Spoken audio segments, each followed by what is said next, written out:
Hey guys, believe it or not, it's that time of year to start drafting your final essay for Macbeth.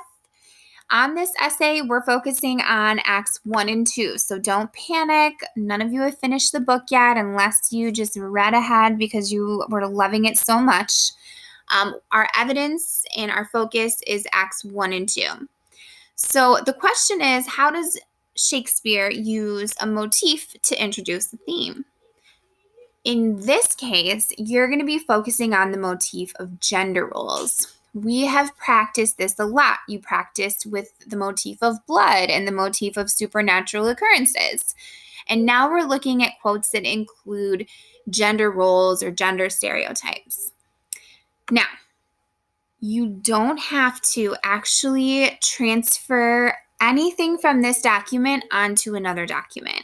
So this is going to be considered your final essay.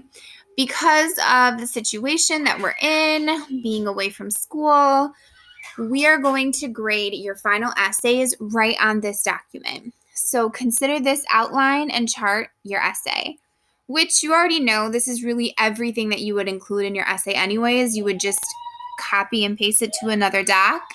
But in this case, you don't have to. Sorry, you can probably hear one of my children crying in the background, but just ignore that. Let's keep going.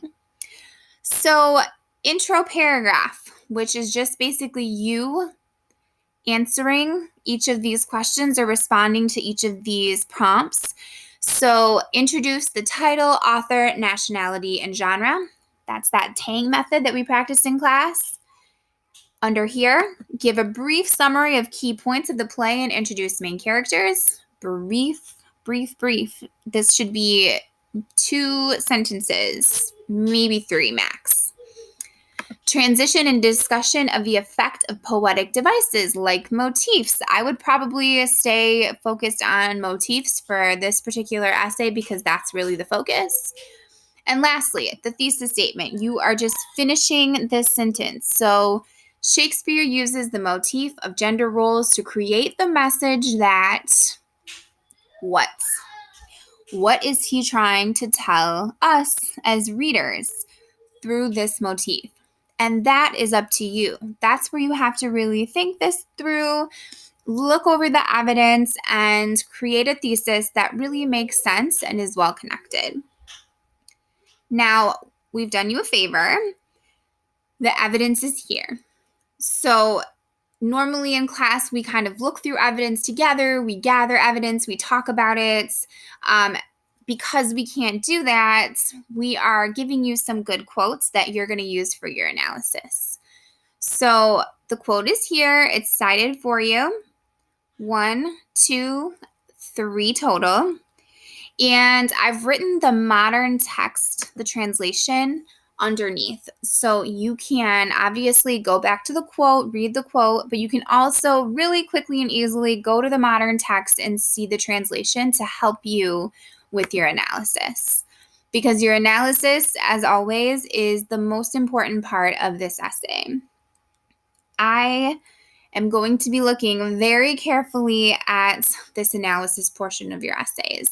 We've been working on this all year, and because this is kind of modified for you, so you don't even have to move it to another doc, all those little tedious steps are taken away, so you have lots of time to focus your energy on your analysis. So again, follow through underneath each of these. You're going to type just like you would if you were outlining, and then you're going to fill in this document. You can include a minor claim if you need it, although your minor claim might just be the same each time because we're focusing on one motif. We're not talking about lots of different literary elements. So this might just be your lead-in. So what was going on? Who was talking? And you're going to have to go in and find this quote and figure that out. And then this next section over here is for your analysis. You should color code your analysis just like we've practiced. So red for the visual effect, the comparison, blue for what inferences can we make, what's the symbolic representation, and purple for that connection to your thesis statement.